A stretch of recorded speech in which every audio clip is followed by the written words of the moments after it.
Et nous revoilà pour un second live métier. Cette fois-ci, on sera du côté de l'entreprise Schneider Electric. Merci pour tous vos commentaires et j'espère qu'on arrivera à passer les 3000 commentaires. Ce serait super. Je vois qu'il y en a certains qui ont peur de voir Loïc sous caféine. Ben non, justement, notre régisseur, vous allez voir, il va encore mieux travailler. Comme ça, c'est génial. On me demande du SNK pour la suite. Je pense que Loïc pourra vous le mettre lors de la prochaine pause. En attendant, bah oui, il me dit oui. Super. Donc, en attendant, on va pouvoir commencer. On va parler donc de Schneider Electric, toujours dans le secteur du numérique. On va aller rencontrer une professionnelle qui va nous parler de son métier. Je compte sur vous pour poser des questions. On va voir tout de suite le sommaire. Bon, vous venez de voir un live métier, donc je pense que c'est clair pour vous, mais on va quand même le répéter. On va voir en quoi consiste son métier. On reviendra sur un cas concret, voir aussi quel est son parcours, ce qu'elle préfère, ce qu'elle aime un peu moins, et on reviendra sur les clichés et anecdotes. C'est parti, on accueille Julie. Bonjour Julie, comment est-ce que tu vas? Mais très bien, comme un vendredi. Trop chouette. Je vois en plus, tu es aux couleurs de l'entreprise. J'imagine que tu es dans les locaux, c'est ça? Dans les locaux, absolument. Bon, c'est chouette, du vert. Déjà, ça nous donne un peu une idée, une couleur sur l'entreprise dans laquelle tu travailles. Est-ce que tu peux nous donner l'intitulé de ton métier? Alors, l'intitulé de mon métier est en anglais. Oh, Je suis responsable innovation, mais en anglais, la transformation s'appelle software defined. C'est en gros comment, je vais vous en dire un petit peu plus, mais on va dire défini par le logiciel. Mais pour faire simple, je suis responsable innovation. d'accord. Ok, déjà, je préfère cette version. Ouais. Est-ce que tu peux nous dire avec un ou une ou deux phrases en quoi ça consiste très globalement? Bah, être responsable innovation, déjà, c'est travailler avec différentes équipes. D'accord? Donc Mhm. c'est préparer le futur. Donc aujourd'hui, quand vous voyez Schneider Electric, vous pouvez peut-être connaître, si vous allez chez vous, vous pouvez ouvrir votre tableau électrique, de voir, si, c'est le petit logo vert, si c'est Schneider Electric. Donc on fait notamment les disjoncteurs qui sont dans votre maison. On fait aussi toutes les prises, les interrupteurs. Dans la maison, c'est ça. On a des solutions pour les bâtiments, les data centers et autres. Et donc moi, en innovation, je travaille sur ces offres-là du futur, qui seront peut-être lancées dans 4 ans, 5 ans, 10 ans. OK, donc alors pour travailler comme toi, il faut sans arrêt se renseigner sur, les nouveautés, les choses qui peuvent sortir, les imaginer peut-être même le monde de demain. Donc faut être créatif alors au final? Il faut être très créatif, il faut être entouré de créatifs, parce qu'effectivement, il faut imaginer d'un côté technologique, d'un côté, qu'est-ce que les clients voudront demain? Quelles seront les tendances? Comment on va vendre ça? Parce qu'on peut aussi innover de la façon dont on vend. Il y a beaucoup de choses où on peut innover les messages et donc effectivement, il faut être très créatif. Il faut être aussi très curieux par les technologies. OK, intéressé par tout ça. Est-ce qu'on est obligé d'être très fort en maths? Alors, il y a différents, alors moi j'adorais les maths, alors là, c'est Ouais. mais non, on n'est pas obligé d'être très fort en maths du tout parce que ce qui est important en innovation, c'est les différents profils. Si Mmh. vous prenez que des gens qui sont très bons en maths, ils ne vont pas innover aussi bien que des gens ou quelqu'un qui est bon en maths, quelqu'un qui aime bien, le marketing, qui aime bien être Mmh. créatif, qui aime bien créer quelque chose soi-même, quelqu'un qui est peut-être plus sur la philo, mais qui va faire des beaux messages. Donc en fait, c'est tout type de profils, d'expériences qui se complémentent et c'est comme ça qu'on fait l'innovation. C'est d'avoir des profils très variés. Donc c'est pas il n'y a pas une fiche à dire: «Il faut avoir fait ABC pour pouvoir innover». OK, mais ça, c'est intéressant aussi de voir ça. Du coup, faut une équipe, qui justement ait des personnes différentes, des personnalités différentes, des atomes crochus aussi différents. Donc, ça, c'est intéressant, c'est chouette. Au moins, ça peut, ouvrir la porte à plus de monde. Il y a Naël qui te demande: «Est-ce que tu utilises l'intelligence artificielle parfois Ah dans là tes là, bah, projets?» bien évidemment, bien évidemment. Alors dans le quotidien maintenant, mais bien évidemment encore plus, l'intelligence artificielle, c'est des outils que l'on doit apprendre à maîtriser, à utiliser pour, pas forcément que nous faire gagner du temps, hein. Alors bien évidemment, ça peut faire gagner du temps, mais surtout ça peut nous apporter, des idées supplémentaires.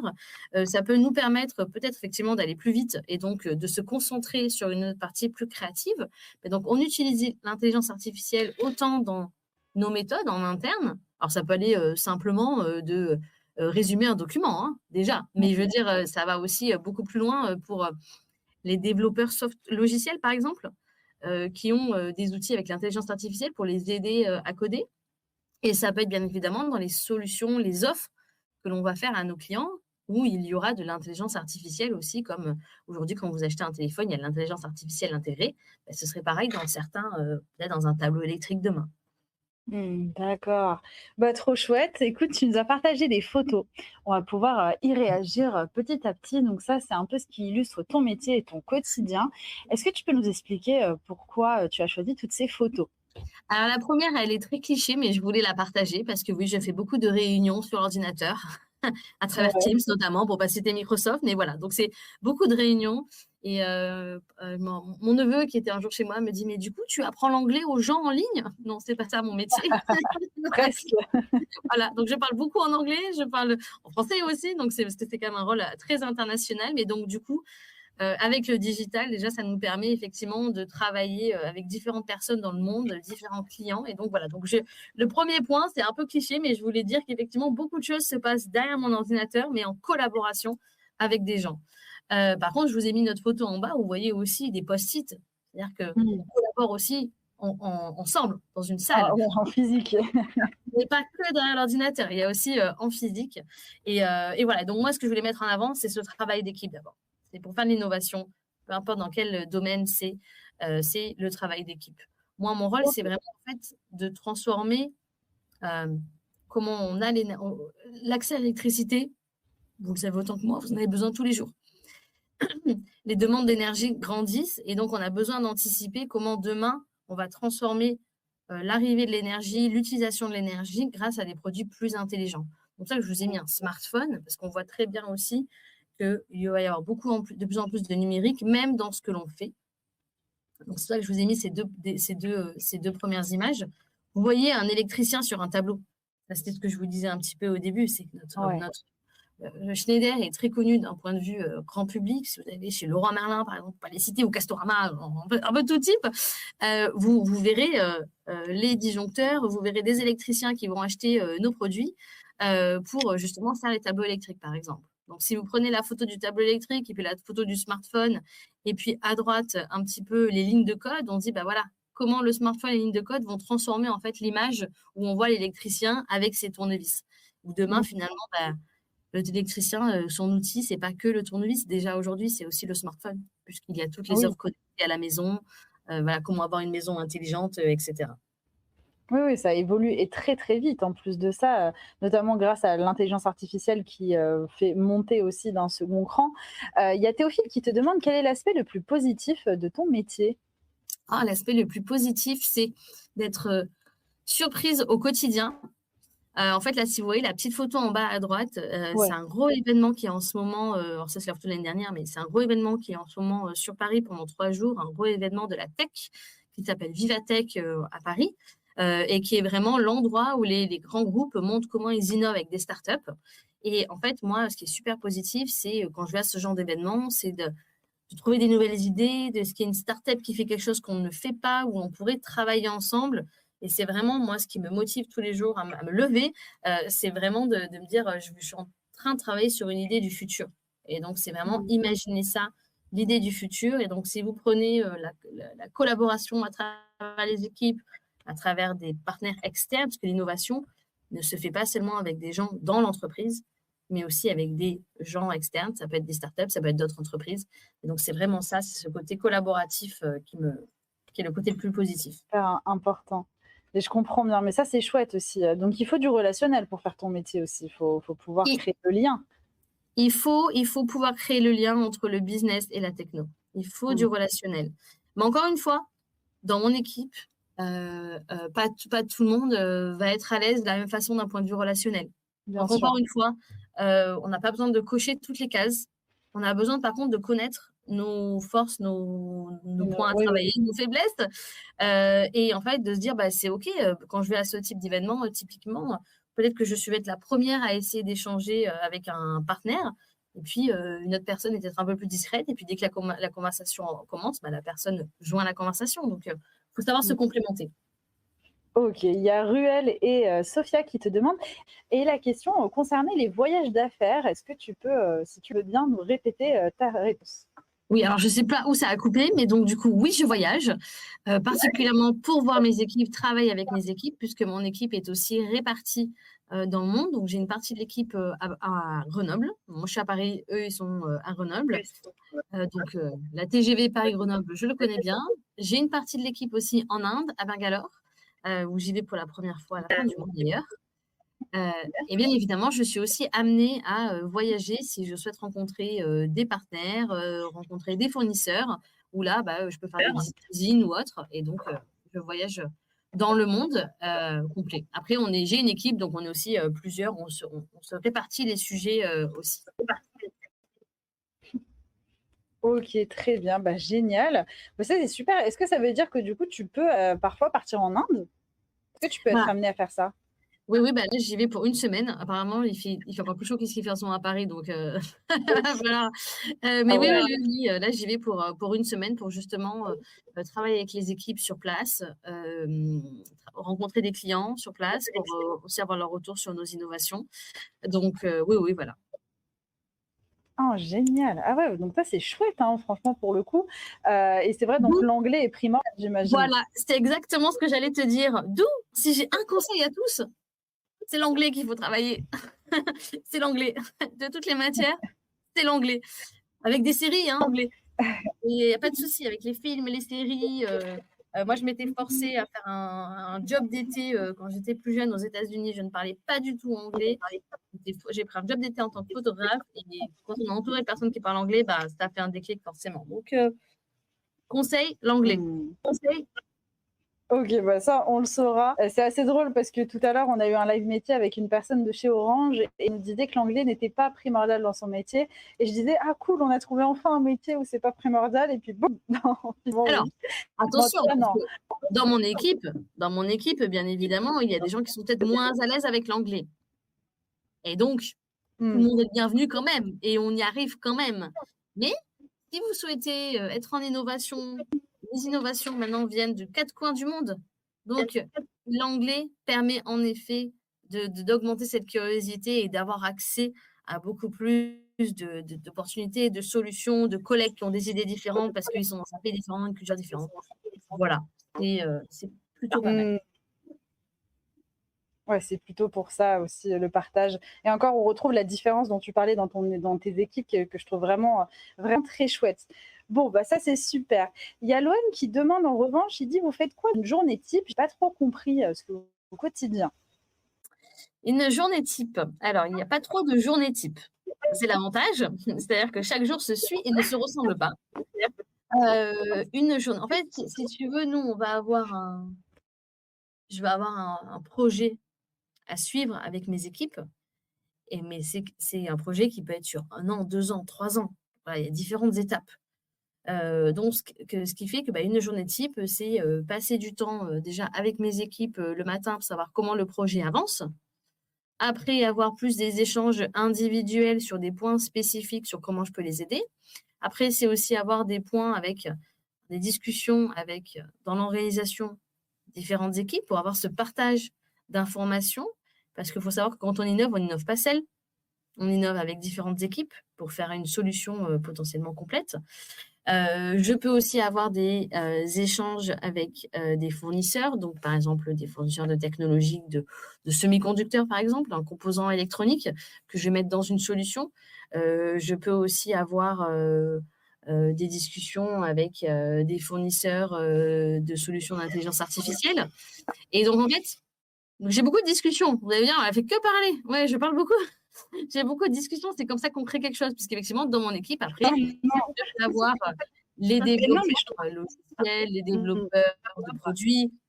Moi, vraiment, je suis responsable d'une équipe d'innovation. Donc, je suis quand même plus dans la coordination, la création de liens. Et donc, une journée type, c'est quand même pas mal de réunions, de temps d'échange, de réflexion pour continuer.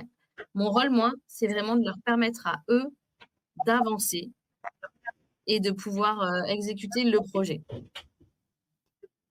sais pas si ma réponse. Mais ça, c'est génial, parce que là, tu dis oui.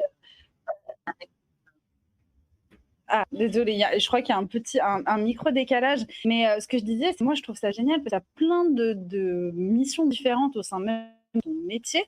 Donc, je comprends que ce soit passionnant pour toi aussi, parce que du coup, tu ne dois jamais vraiment t'ennuyer. Est-ce qu'il y a des jours où tu te réveilles et tu arrives au travail et tu dis, bon, aujourd'hui, c'est une journée calme, j'ai pas grand-chose à faire?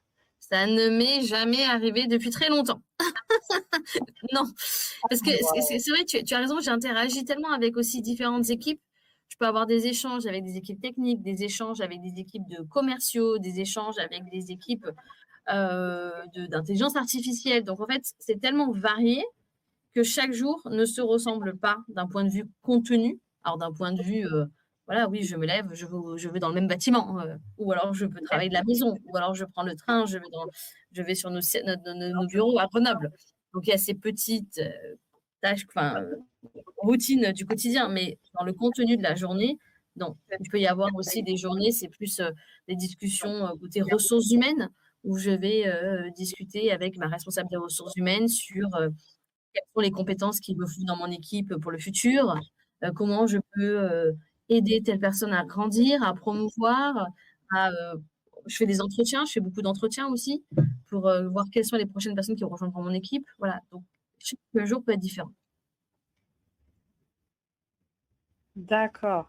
Bon, bah ça, c'est génial. En tout cas, on s'ennuie. Ça, c'est déjà une très belle nouvelle. Il y a quand même Loane qui dit, c'est quoi ta charge de travail? C'est vrai que tu nous parles de choses. Est-ce lourde charge de travail ou est-ce qu'au contraire, à faire en soi, pas non plus.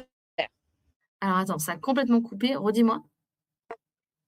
Ah, je dis, est-ce que ta charge de travail est haute, elle est basse, elle est moyenne? Comment tu te situes?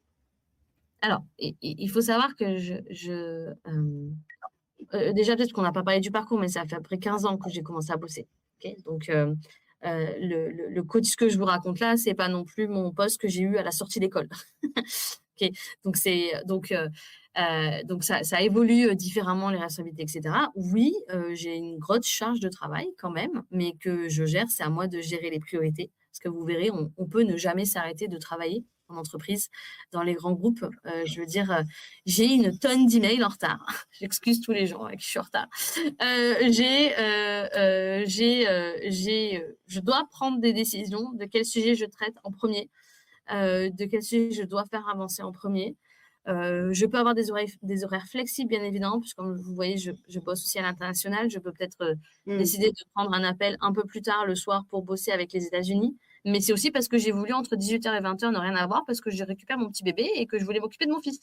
Voilà, donc on a aussi la possibilité d'avoir son agenda flexible et de gérer sa charge de travail, mais on ne s'ennuie pas.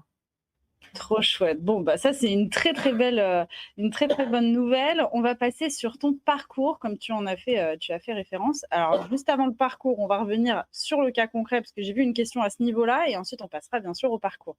Donc, au niveau des missions, tu as dit développer des produits et logiciels qui permettent d'économiser de l'énergie sans avoir à y penser pour les utilisateurs. Alors, quel problème tu vas rencontrer dans cette mission?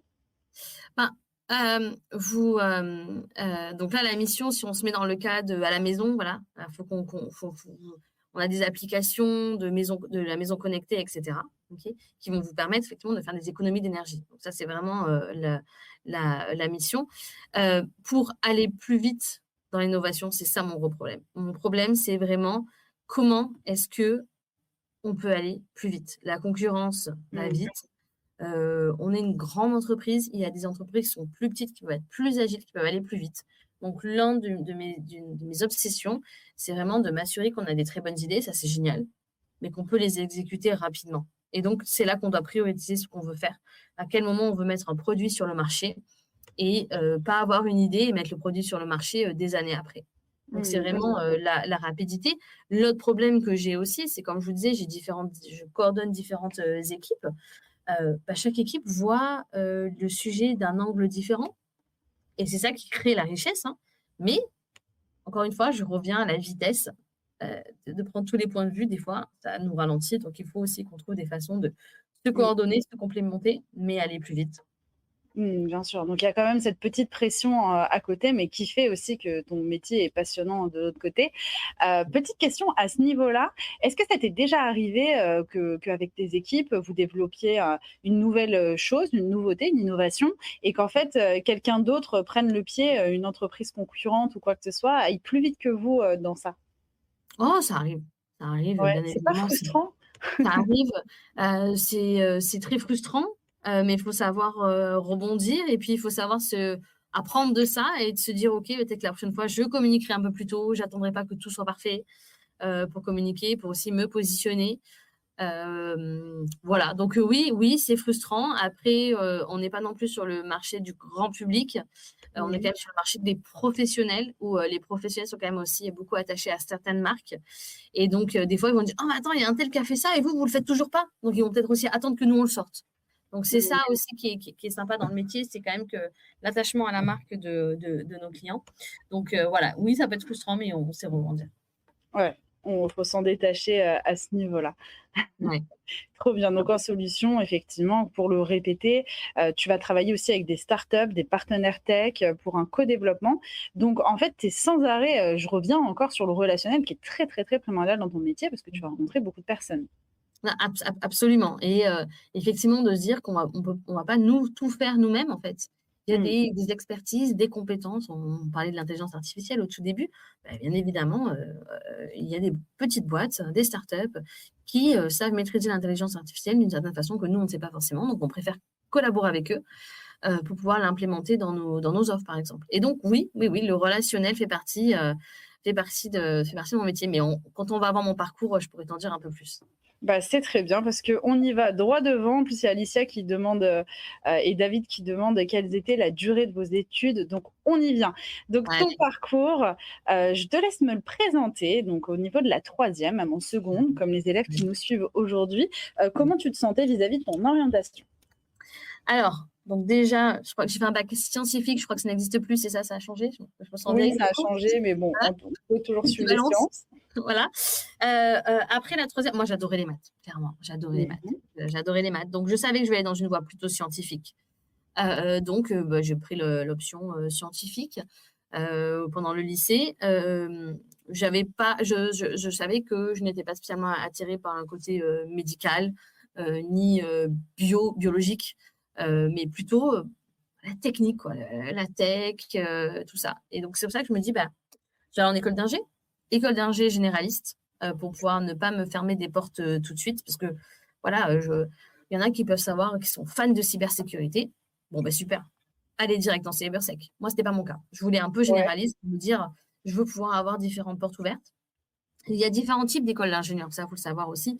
Moi, j'ai pris une école d'ingénieur à prépa, c'est-à-dire que la prépa était intégrée. Je ne voulais pas aller dans une prépa classique parce que c'est un peu plus la concurrence. Moi, en prépa intégrée, j'aimais bien. On était déjà en projet de groupe, etc. J'ai encore mon relationnel, finalement. Tu me fais réaliser des choses. Mon relationnel sortait. Donc, j'ai fait 5 ans d'école d'ingénieur. Donc, j'ai fait le cycle ingénieur. Donc, en gros, c'est 2 ans de prépa et après 3 ans de cycle ingénieur. Ou quand même, à un moment donné, il faut quand même faire un choix. Il faut quand même se spécialiser. J'ai pris génie électrique. J'ai cité beaucoup informatique, télécom. Voilà, j'ai pris génie électrique qui m'a permis de m'ouvrir plein de voies.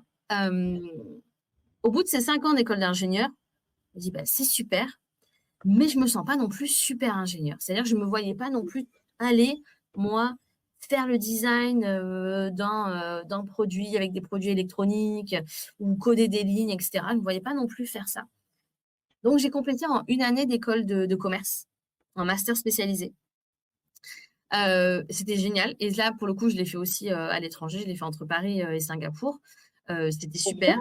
Et je l'ai fait en management des affaires internationales, puisque à l'époque, dans mon école d'ingénieur, en effet, il n'y avait pas de finance, il n'y avait pas de marketing. Maintenant, ça a un peu changé quand même dans les parcours d'ingénieur. Il y a quand même un peu plus ces matières globales, mais c'est vrai que je ne connaissais pas trop la vie d'une entreprise. Donc, j'avais pris ça.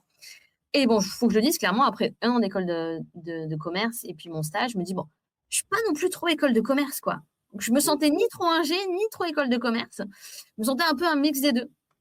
Et donc, je me suis dit, quel est le métier qui va me permettre d'apprendre, qui va me permettre d'être toujours lié à la technique, sans pour autant la développer, et qui va me permettre de comprendre les impacts business, de comprendre ce que veulent les clients. C'est le boulot de commercial. Et ça, vraiment, c'est quelque chose que je recommande à n'importe quelle personne que je croise, de commencer dans le commerce. Ça nous permet vraiment de comprendre les technologies, de comprendre les besoins clients. Je comprends la tech pour la tech, c'est sympa, mais comprendre les besoins clients, comprendre les marchés. Et donc, au tout début, j'étais commerciale en charge des distributeurs de piles et batteries. Je vendais des piles. OK. Ah ouais, mais quel parcours, mon Dieu! Mais alors attends, parce que moi, je veux juste remonter un petit peu en arrière et parler de cette, expérience à Singapour que tu as vécue. Est-ce que c'est quelque chose que tu conseilles aux gens du chat d'aller, quelque part, faire, une partie de ses études à l'étranger? Est-ce que c'est quelque chose, une plus-value, on va dire, sur le CV, mais aussi pour toi-même, en fait? C'est complètement une plus-value pour le CV et pour vous-même surtout. Bien évidemment, si pour X raisons personnelles, c'est pas possible, c'est pas grave. Mais si c'est possible, faut y aller, faut pas hésiter en fait. Si vous avez la possibilité, si vous vous créez la possibilité, il faut y aller parce que vraiment, c'est super enrichissant. Vous faites aussi des super week-ends, hein, parce qu'un vol entre Singapour-Bali, c'est moins cher qu'un Paris-Grenoble, hein. Donc, ça permet aussi de faire des trucs sympathiques, en plus que de découvrir des nouvelles cultures, des nouvelles façons de vivre, des nouvelles façons de travailler.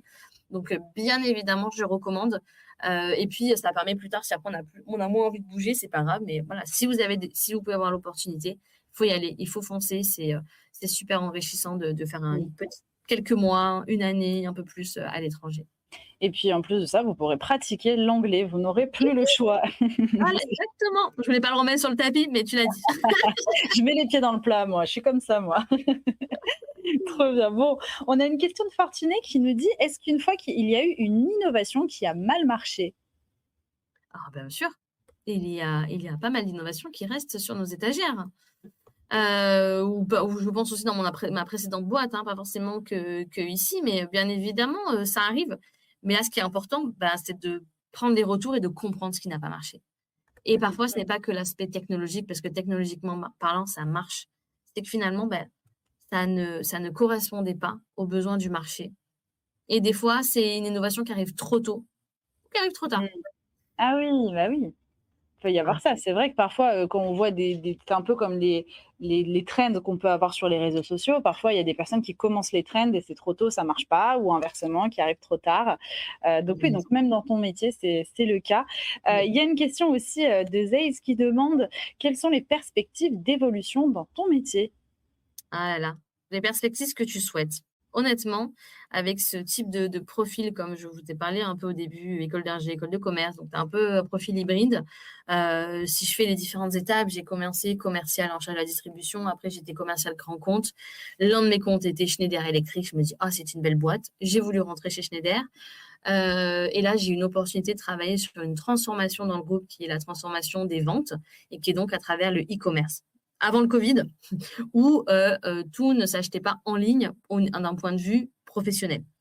Mmh. Bien évidemment, dans le quotidien, le e-commerce était déjà bien grand, mais quand on disait: «Oh bah, un électricien, il va acheter ses disjoncteurs sur Amazon, sur ManoMano, en ligne», on disait: non, bah non, tu te rends pas compte, bah, maintenant ça s'achète tout en ligne». Mmh. Et pas que. Mais donc j'ai travaillé sur cette transformation-là et après je me suis dit: «Maintenant je connais le futur de comment on va vendre, je veux savoir comment on va vendre les futurs produits». Donc maintenant je suis rentrée dans l'équipe innovation pour travailler sur les futurs produits. Qu'est-ce que je peux faire après? Je peux faire plein de choses. Je pourrais travailler, dans un pays pour, être en charge plutôt de la partie, vente encore, responsable Mmh. d'un pays. Je pourrais aussi, aller, en tout ce qui est on fait beaucoup d'acquisitions, enfin, on achète des boîtes aussi, des entreprises, pour ce que l'on veut faire. Comme je vous ai dit, des fois, on collabore avec des startups, ou on peut acheter des startups, ou on peut acheter des boîtes plus grosses. On a acheté pas mal de boîtes qui font du logiciel, par exemple. Je pourrais peut-être être en charge de OK. l'intégration d'une boîte comme ça. Voilà. Honnêtement, je pourrais, remplacer mon boss. Tout est possible. Soyons fous. Moi, j'aime bien le côté, transformation, le côté, voilà, je vais donner des exemples e-commerce. Là, maintenant, c'est un côté technique et donc les transformations arrivent, vous voyez bien comment tout va vite. Donc effectivement, il y a différents, ce qui est important dans votre parcours, c'est pas forcément, il y a des parcours, très linéaires. On sait ce qu'on veut faire, on veut une expertise et puis, bah, vous voyez, on parle de la cybersécurité, on peut commencer en cybersécurité et puis évoluer aussi en expertise. Il y a aussi ces carrières-là où on évolue vraiment en expertise pour après d'être le expert, cybersécurité dans un domaine ou autre. Moi, c'est vrai que j'ai bien aimé naviguer. J'ai bien aimé naviguer, apprendre différentes briques au fur et à mesure pour créer mon propre profil et donc il n'y a pas, une réponse à ça, quoi. Ok, bah merci pour cette réponse complète. On va passer sur ce que tu préfères et ce que tu aimes un peu moins. Donc, dans ce que tu préfères, tu nous as dit créer de nouveaux produits et solutions qui ont un impact dans la vie du quotidien pour tous et travailler avec des équipes et voir mes collaborateurs grandir. Donc, ça, va encore une fois, la notion d'équipe qu'on retrouve. Est-ce que tu veux un petit peu nous commenter ce que tu aimes le plus dans ton métier? Ouais, je pense que le côté équipe, c'est ce que j'aime le plus. Je ne me verrais pas, moi, hein, me travailler toute la journée toute seule. Hmm. Je ne me verrais pas travailler toute la journée toute seule pour faire quelque chose en particulier. Voilà, ça c'est très personnel, hein, donc c'est très personnel.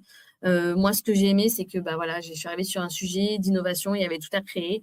J'ai pu créer mon équipe, choisir les personnes qui rejoignent mon équipe et les voir grandir eux aussi en même temps que le sujet grandissait, voir quelles sont les compétences qu'ils pouvaient acquérir.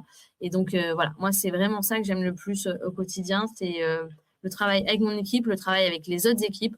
Finalement, c'est le relationnel, hein, c'est ça que tu me fais réaliser, hein, c'est le relationnel que j'aime Oui, oui, mais c'est ce que j'entends énormément en fait, dès que tu en parles et c'est ce qui t'anime le plus et c'est ça qui est beau aussi, bien. c'est de voir ça, c'est que vraiment, pour le coup, c'est viscéral et puis en plus de ça, ça sert énormément au niveau de ton métier donc ça, c'est chouette.